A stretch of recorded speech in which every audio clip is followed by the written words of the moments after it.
कुछ बातें जरा थोड़ी सी खुल के कहनी चाहिए, तभी मजा आता है। अब बहुत से लोग हैरान भी होंगे कि राज ठाकरे साहब को और कोई नहीं मिला था, सलीम जावेद के अलावा। और कुछ लोगों को ये भी आश्चर्य होगा कि भाई जावेद ये तो अपने आप को नास्तिक कहते हैं, एथीस्ट कहते हैं, ये एक धार्मिक त्योहार में क्या करते हैं, ये कैसे पूछे? अब उसकी एक थोड़ी सी दो वजह है। एक वजह तो ये है, ये तो खैर हमारे बहुत गहरे दोस्त हैं राज ठाकरे साहब, लेकिन राज ठाकरे साहब तो अपने दुश्मन को भी इनवाइट करे तो इनकार तो नहीं करता है ना। दूसरे घर के दोस्त हैं। और दूसरी बात यह है कि मैं श्री रामचंद्र जी को या सीता जी को सिर्फ हिंदुओं का धरोहर नहीं समझता। इस देश के हर वासी का, हर आदमी जो इस धरती पर पैदा हुआ है तो अपना हिंदुस्तानी का रामायण उसका सांस्कृतिक धरोहर है। वो हिंदुस्तानी कैसा होगा जो नहीं जानता है रामायण के बारे में या महाभारत के बारे में? ये तो हमारा इतिहास है, ये तो हमारी संस्कृति है, ये हमारी पहचान है। वो चीज है जिस पर हम जितना भी गर्व करें कम है। इसका कुछ लोगों का धार्मिक आस्था है, उससे बहुत लोगों की है, लेकिन मेरे जैसे जो नास्तिक है उनके लिए भी ये गर्व का सामान है कि मैं उस देश में पैदा हुआ हूं जो रामचंद्र का सीता का देश है।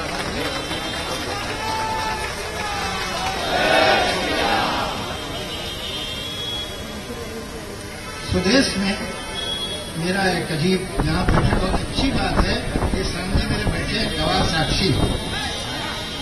एक पिक्चर हम लोग बना रहे थे, डायरेक्टर ये थे, मैं उसका सॉन्ग राइटर था। मुझे एक मैसेज आई, ये भाई जो है अपना महाबलेश्वर से आगे जहाँ नाना साहब की बड़ी जबरदस्त हवेली भी है, वहाँ जो शूटिंग कर रहे थे, मुझे मैसेज आई कि आप कल आ जाइए, बहुत जरूरी काम। सर मैं वहाँ फ्लाई करके गया, वहाँ प्रोडक्शन की गाड़ी थी, मुझे भाई ले गई, वहाँ शूटिंग दिन में चल रही थी तो मैं इनके साथ बैठा, आपका शूटिंग के मजे लेता रहा। फिर शाम को जब हम होटल में गए, नहाए वाए, तो मेरे कमरे में आए महाबलेश्वर। कल क्या है कि रहमान म्यूजिक डायरेक्टर जो है वो 3 महीने के लिए बाहर जा रहा है, इसलिए कि उसे कोई इंग्लिश प्ले में म्यूजिक देनी है और मुझे गाना चाहिए, इसी गांव में शूट करना है। तो रहमान कल आएगा और कल रात एक रूम को हमने स्टूडियो बना दिया, वहां वो रिकॉर्ड करेगा, वो सिंगर भी आ रही है। तो मुझे गाना लिखने में 1.5 से 2 घंटा लगता है। मैंने कहा ठीक है कर लेंगे, कल शाम में करना है तो कर देंगे, क्या सिचुएशन क्या है। अब जब उन्होंने मुझे सिचुएशन बताई तो मेरे हाथों के चाहते ओढ़ के महाबलेश्वर की सबसे ऊंची पहाड़ी पे बैठ गए। इन्होंने बताया क्या है कि गांव में रामलीला हो रही है और उसमें सीता जी अशोक वाटिका में है और वो आता है रावण, और रावण आके कहता है कि सीता ऐसा क्या गुण है राम में जो तुम इतनी उनकी पूजा करती हो। कि ये आस्था का मामला है भाई, ये इसमें कोई उल्टी सीधी बात नहीं कर सकता। एक गलती हो जाए तो कितने लोग बिगड़ गए। नहीं आप कर लेंगे, आपको मैं जानता हूं आप कर लेंगे। मुझे बिल्कुल मालूम था मैं नहीं कर सकता। मैं रात को आमतौर से 1:30 बजे सोता हूं, लिखता भी रात को हूं, पढ़ता भी रात को। मुझे इतना डर लगा कि मैं 9 बजे सो गया। सुबह 6 बजे मेरी आंख खुली तो सामने कैसेट प्लेयर रखा है, कैसेट रखा है, कलम और कागज रखा है। मैं डर के देखा उसे, तो मैंने सोचा क्या करता हूँ, 2-3 लाइनें लिख देता हूँ और फिर दिखा दूंगा इन्हें आशुतोष जी को कि देखिए ये मैंने कोशिश की थी, नहीं हुआ भाई। तो मैं 6-6:30 बजे बैठ गया लिखने। जब मुझे होश आया तो 8 बज चुके थे और मैंने वो गीत पूरा लिख लिया था। तो मैंने सुनाया उन लोगों को, इन्हें बड़ा पसंद आया। मुझे भी समझ में नहीं आया मैंने कैसे लिख लिया, लेकिन अचरज की बात आ गई। जब वो म्यूजिक रिलीज हुई तो एक इन्होंने बड़ा फंक्शन रखा, उसमें कुछ बड़े ज्ञानी लोग आए, बड़े विद्वान लोग आए, और एक आदमी ने मुझसे कहा कि साहब आपने कमाल कर दिया, रामचरितमानस में जो लिखा गया है जिस तरह से आपने उसको कैसे इस्तेमाल करके गाना बनाया। उसमें ये आर्ग्यूमेंट उसमें हाँ यही तो है आर्ग्यूमेंट जो आपने डाले। अब मैं आज तक नहीं जानता कि क्या मैंने अपने बचपन में लखनऊ में था तो रामलीला कृष्ण लीला होती रहती थी, बहुत बार देखी थी, 5 साल 6 साल 7 साल की उम्र में। तो क्या कोई ऐसी चीज थी जो मेरे कान में जाके मेरे सबकॉन्शियस में कहीं पड़ी हुई थी और वो मारे डर के बाहर निकल आई, या ये कि यही एक सही तरीका था लिखने का? तो चाहे तुलसीदास जी लिखे या कोई अगर सही रास्ता पकड़ना है तो यही है। मुझे मालूम है ये कैसे हुआ, लेकिन ये हो गया और वो बड़ा लोगों ने पसंद किया और बड़ा चला। तो मैं एक अजीब सा संबंध अपना फील करता हूं। ये हमारे संस्कृति में और भी डेटीज हैं, कृष्ण जी की बड़ी महिमा है, लेकिन जब हम आइडियल मर्यादा पुरुषोत्तम और आइडियल वाइफ की बात करते हैं, पत्नी की, तो फिर राम और सीता ही ध्यान में। एक अध्यात्म रामायण 15वीं सदी में, समझिए 100-125 साल पहले रामचरितमानस से लिखी गई थी। उसमें एक दृश्य है कि जहां सीता जी को रामचंद्र जी कहते हैं कि तुम मेरे साथ क्यों चल रहे हो, कहां तुम जंगल में जाओगे? एक तो मोहब्बत की, एकता की, गृहस्थ जीवन की बेहतरीन मिसाल है। जैसे सिया और राम को अलग से भेद नहीं किया, उसका नाम था रावण। जो अलग करे वो रावण। तो आज आप मेरे साथ 3 बार नारा लगाएंगे, जय सिया। बोलिए जय सिया राम, जय सिया राम, जय सिया राम। आज से जय सिया राम ही कहिएगा। धन्यवाद भाई साहब। की शुभकामनाएं हैं मेरी तरफ से। मैं कुछ बोलना तो चाह रहा था, मगर मैं कुछ लिख के लाया था और वो मैं रास्ते में ढूंढ रहा था कहाँ गया, किधर चला गया, सबसे पूछा, गाड़ी में भी देखा, नहीं मिला। इनकी स्पीच सुनी तो पता लगा कि उन्होंने अच्छा सब कुछ आगे नहीं किया।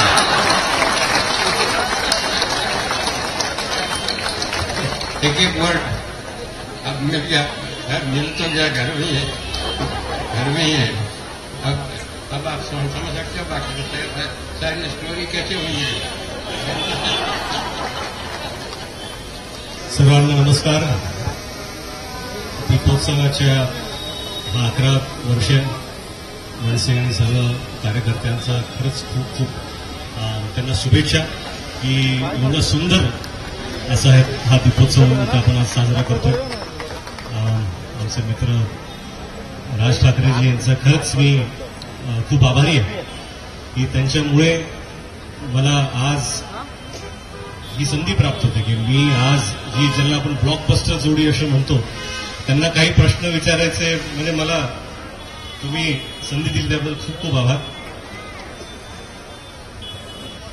यहां बैठे हुए जो हमारे सबसे आइकॉनिक जोड़ी है, सलीम साहब, जावेद साहब, ये तो मेरा सौभाग्य है कि मैं आपके बाजू में बैठकर आपसे कुछ सवाल पूछ रहा हूं. और सलीम साहब, जावेद साहब, हम ऐसी दुनिया में रहते हैं जहां पर सबको सब कुछ होना है. यानी जो एक्टर है उसे डायरेक्टर होना है, जो डायरेक्टर है उसे प्रोड्यूसर होना है, जो प्रोड्यूसर है उसे म्यूजिक करना है. हमको सब कुछ करना है. लेकिन आप दोनों आइकॉनिक राइटर्स हैं, स्टोरी, स्क्रीन पे, डायलॉग्स. आप दोनों ने सिर्फ यही पकड़ा. आपको कभी ऐसा नहीं लगा कि हमें भी आगे जाकर स्क्रिप्ट डायरेक्ट करनी चाहिए? क्योंकि जब भी आप स्क्रिप्ट लिखते थे इतने डिटेल में आप लिखते थे कि किसी भी डायरेक्टर को ज्यादा सोचने की जरूरत नहीं होती थी. उसी में लिखा होता था कि कैमरा कहां पर रखा गया है. यहां तक कि एक्टर दाएं हाथ से फोन उठाएगा या बाएं हाथ से फोन उठाएगा, ये भी लिखा होता था. तो इतनी सारे डिटेल में आप जब लिखते थे तो कभी आपको ऐसा नहीं लगा कि एक फिल्म डायरेक्ट करनी चाहिए? सर वॉल्यूम लाइक ये जरूरत जो पड़ती है कि जब आपने जो लिखा है वो स्क्रीन पर दिखे नहीं, जब लिखा कुछ तरह आया, जब अगर ये डायरेक्टर जो है वो जस्टिस देता है, जो स्क्रिप्ट लिखी है तो एग्जैक्टली वैसे की वैसे जो हमने सोचा है उसको म्यूजियम में बेचा होता है तो उसकी कभी जरूरत नहीं पड़ी और कभी ऐसा मौका भी आया हो तो फिल्म को छोड़ दिया है मगर नौबत नहीं आई। जावेद साहब, आपको कभी ऐसा लगा कि डायरेक्ट करना चाहिए या? देखिए, मैं तो फिल्म इंडस्ट्री में सोच के आया था कि मैं डायरेक्टर बनूंगा, असिस्टेंट डायरेक्टर बनूंगा या तो गुरुदत्त जी का या राज कपूर का, तो 3-4 साल में सब सीख जाऊंगा और चौथे साल में डायरेक्टर बनूंगा। लेकिन कुछ ऐसा हुआ नहीं। और हुआ ये कि मैंने जहां भी काम किया वहां मुझे हर एक ने कहा कि तुम राइटर बनो, इसलिए कि अगर कोई सीन मीन ठीक करना होता कुछ होता मैं अपनी खिदमत पेश कर देता था। सलीम साहब से भी मेरी मुलाकात जिस फिल्म में हुई उसका नाम था सरहदी मेरा, उसमें सलीम साहब रोमांटिक लीड कर रहे थे, मैं असिस्टेंट था और डायलॉग राइटर था। तो सलीम साहब ने भी, इनका बहुत बड़ा इन्फ्लुएंस रहा है मुझ पर हमेशा, और इन्होंने भी मुझे हमेशा कहा कि तुम राइटर हो और राइटर बनो। तो तब तो ये ख्याल नहीं था कि हम दोनों एक साथ काम करेंगे, वो तो उनकी अलग ओपिनियन थी जो मुझे बहुत सीरियसली मैंने ली, because I consider him a very wise person. तो उसके बाद देखिए किस्मत का ऐसा हुआ लिखा कि हम साथ में ही काम करने लगे। अब जब काम कर रहे थे तो काम इतना सही हो रहा था कि फिर कोई दूसरा ख्याल आया नहीं। वो आपने कहा हम आगे बढ़े, आगे का चक्कर ये कि जो आगे की जगह थी वो तो खुद हमारे पास आती थी, हमें आगे बढ़ने की जरूरत नहीं पड़ती थी।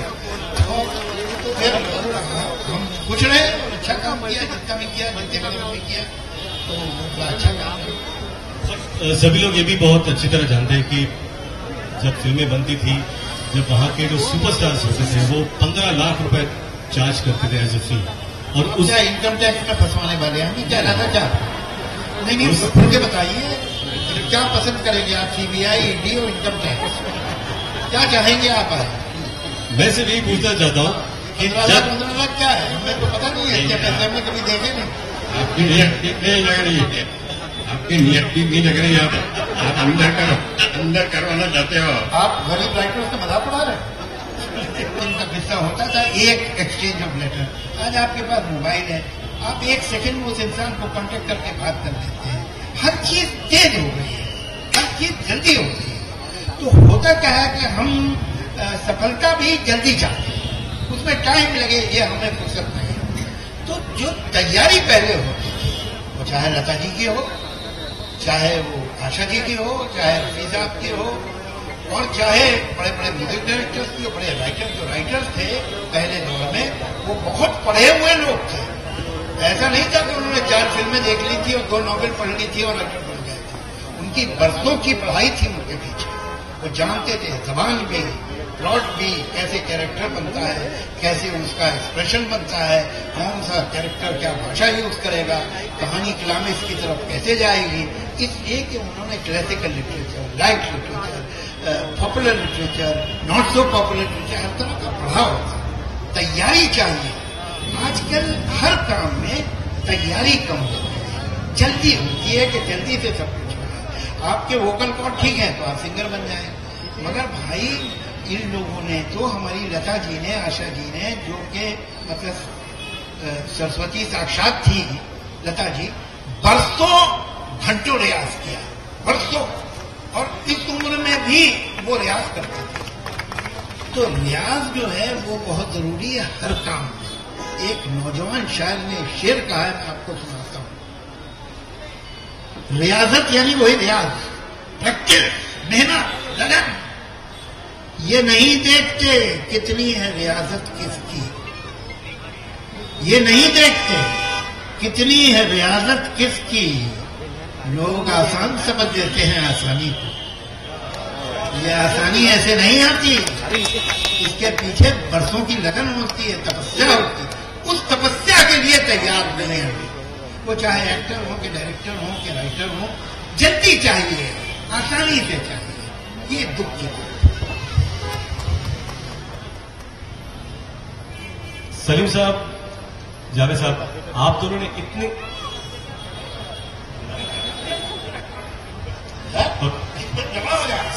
सलीम साहब, आप इतने सारे स्टार्स के साथ आपने काम किया, लेकिन आपके हिसाब से सबसे बड़ा सुपरस्टार कौन है? अलग अलग लोगों ने काम बहुत अच्छे किए हैं जी। इसमें कोई करनी, एक्टर्स बहुत अच्छे थे।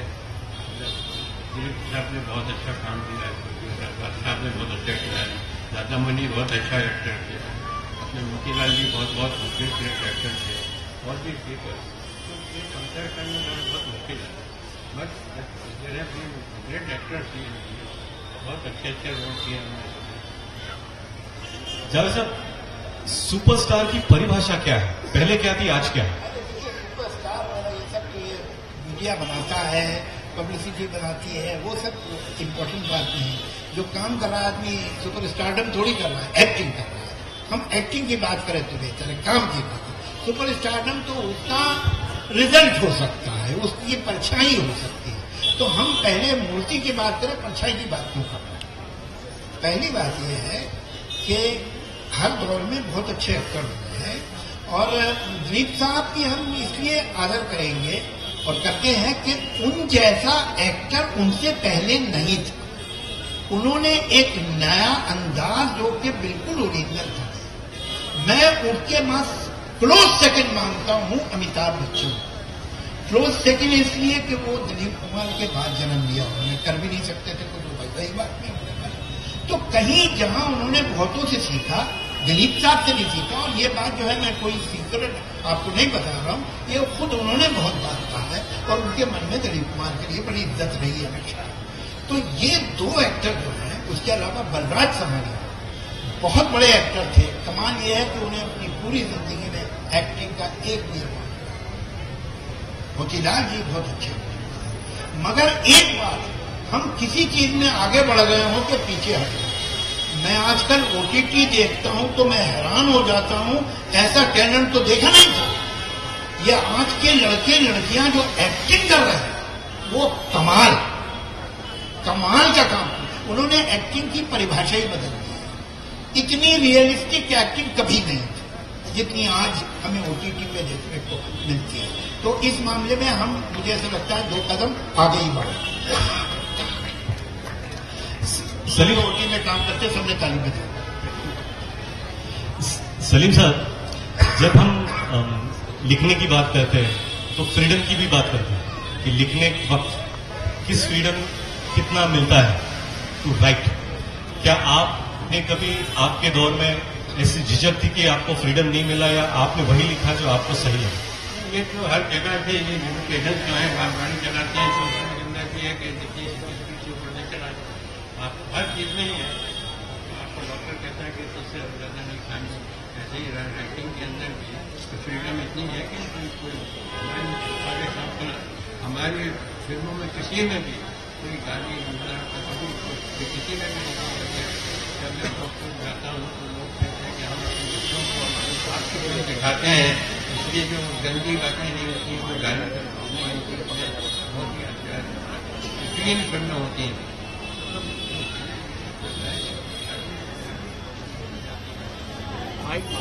गालियाँ दी जाती हैं, बेवकूफ़ी की, उसको अगर आप फ्रीडम करो तो बेवकूफ़ी की बात। मैं थोड़ा सा ऐड करना चाहूंगा। आप लोग ने सबने सुना होगा जो मैं अभी बोलने वाला हूं। भैया आजकल ऐसी पिक्चरें बनती है, फैमिली के साथ तो देख नहीं सकते। सुना, अकेले देख सकते हो? वाह, सवाल के आदमी हो तुम तो फिर फैमिली वाले भी अकेले अकेले देख लेंगे, है ना? अरे भाई, अगर कोई चीज बुरी है तो बुरी है, तो चाहे तुम अकेले देखो या फैमिली के साथ देखो। तो फैमिली के साथ तो देख नहीं सकते, बल्कि पिक्चरें मैं अकेले ही देखता हूँ। अरे ये क्या बात हुई? लेकिन ठीक है, जिस तरह की इन्होंने फ्रीडम ऑफ एक्सप्रेशन की बात कही है, वो कहीं कम तो हुआ है, इसमें कोई शक नहीं। मैं तो कई बार कह चुका हूं, आज फिर आपको बताता हूं। शोले आज हम लिख रहे होते तो वो सीन जिसमें वो मंदिर में जाती है और वो पीछे धर्मेंद्र जी खड़े होते हैं, ये सीन मैं नहीं लिखता और ये भी नहीं लिखता। आज इस पे तमाशा हो जाए, लेकिन उस वक्त ये अकेली नहीं थी, और भी थी। एक संजोग फिल्म थी जिसमें ओम प्रकाश जी ने पूरा कृष्ण सुदामा की कहानी फिल्मी गानों में सुनाई थी। आज सुना के देखो तो कहीं सोसाइटी में कोई बुरा माने तो प्रूव करेगा मेरा पॉइंट कि इंटॉलरेंस बढ़ गया है, अच्छी बात नहीं है। और एक खास तौर से बताओ, कुछ लोग होते हैं जिनमें तो हमेशा से इंटॉलरेंस था। हिंदू ऐसे नहीं थे। हिंदुओं की खूबी यह है कि उनमें एक विस्तार और उनका दिल में एक विशालता रही है हमेशा। वो आप खत्म कर देंगे तो आप भी दूसरों जैसे हो जाएंगे, ये याद रखिएगा, वो मत कीजिएगा। आप लोग का वो जो जीने का अंदाज है उसे तो हमने सीखा, वो आप ही छोड़ देंगे क्या? वो नहीं चलेगा। आप एक बात देखिए कि जहां हिंदुस्तान में डेमोक्रेसी है, अभी तो है, देखते हैं आगे, और यहां से लेकर मेडिटेरियन कोस्ट तक डेमोक्रेसी नहीं है। क्यों नहीं है और यहां क्यों है? यहां हजारों साल हमने ये बात मानी है कि एक आदमी ये भी सोच सकता है, एक इंसान वो भी सोच सकता है, एक ये भी कर सकता है, वो भी कर सकता है। तुम क्या करोगे कि हिंदू नहीं रहोगे? मूर्ति पूजा करोगे तो हिंदू, मूर्ति पूजा नहीं करोगे तो हिंदू है, एक ईश्वर को मानो तो हिंदू है, 25 करोड़ को मानोगे तो हिंदू है, किसी को नहीं मानोगे तो भी हिंदू है। ये हिंदू कल्चर, और इसी ने हमको डेमोक्रेटिक एटीट्यूड सिखाया, इसीलिए इस देश में डेमोक्रेसी है। ये सोचना कि हम सही हैं सब गलत है, खुश हैं, अच्छा नालायक निकल जाए तो बहुत बड़ी मुश्किल हो जाती है जिंदगी, माँ बाप की बहुत परेशानी में पड़ जाती है। तो इनके भी बच्चे बड़े होनहार और बहुत अच्छे हैं, और बड़ी जो हमारे देश में और हमारे समाज की जो परंपरा रही है, माँ बाप को जो आदर देना है, जिस तरह रहना है, जिस तरह बात होना, मतलब ये इस मामले में जो इनका सबसे बड़ा बेटा है वो हिंदुस्तान का सबसे बड़ा स्टार है, और वो बाप के सामने आंख उठा के बात नहीं करता। आज तो ये जो हमारी परंपरा है, ये जो हमारी तहजीब है, ये इन बच्चों ने हासिल की है और इनमें मौजूद है, बहुत बड़ी बात है। मैं बहुत खुश हूँ लोया और फरहान से भी, और मुझे इस बात पे गर्व है कि इन्होंने कामयाबी बस काम करके हासिल नहीं की, अच्छा काम करके हासिल की। जैसा कि बताया सलीम साहब ने कि आज पिक्चरों में गालियां भी हो रही हैं और डबल मीनिंग डायलॉग भी है और वल्गैरिटी भी है, ये हमारी पिक्चरों में नहीं होगा। ये जो लड़के ने भी बनाई है, लड़की ने भी बनाई है, उन पिक्चरों में एक गहराई, एक सुथरापन है। तो ये संस्कार अगर उन्हें हमसे मिले तो बड़ी अच्छी बात ही है कि वो हमारे जैसे नहीं है, उनकी फिल्में हमारी फिल्मों जैसी नहीं है, वो अलग, वो हमारी गूंज नहीं है, वो अपने अंदर आवाज है। ये बहुत खुश है। राजीव,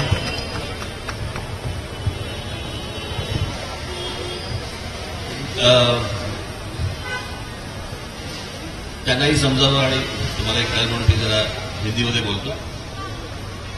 या सलीम जावेद या जोड़ी ने आतापर्यंत मुझे लगता है 24 फिल्में की है एक साथ, और 24 फिल्मों में से 22 फिल्में ब्लॉकबस्टर है.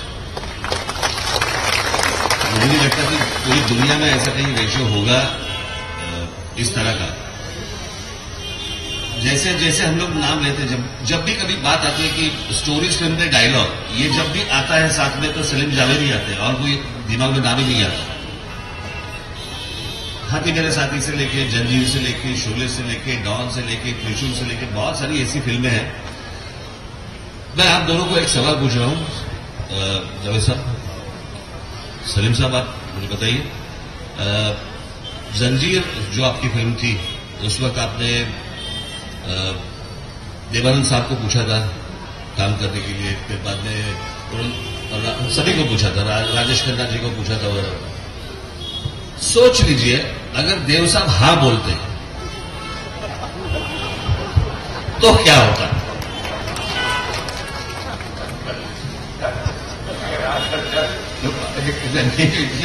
जंजीर अलग किस्म की फिल्म होती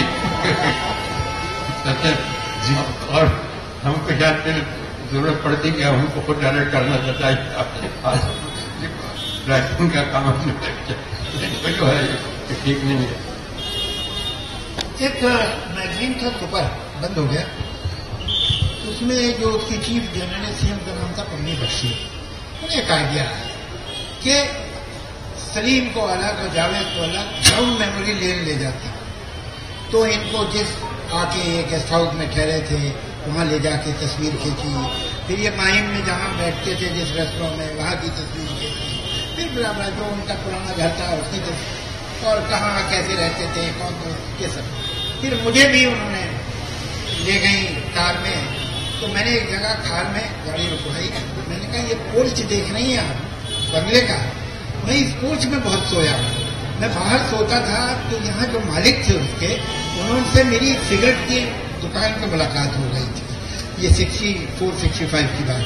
तो उन्होंने सोचा है कुछ पढ़ा लिखा लड़का है, तो कहले बेटा तुम इस पोर्च में सो जाया करो, बारिश वारिश आने वाली है, कोई हाल नहीं, तुम यहाँ सो जाओ। तो मैं उस पोर्च में सोता। तो मैंने वो पोर्च भी दिखाया, उन्होंने मेरी फोटो भी ली, फिर आगे चली जा रही थी कहा। तो उन्होंने वही सवाल पूछा जो अभी राज जी ने पूछा कि वो अगर देवांग ने वो पिक्चर को तब्दील कर दी होती तो मैंने कहा मैं उसी पोर्च में सो रहा होता। प्रॉब्लम क्या है?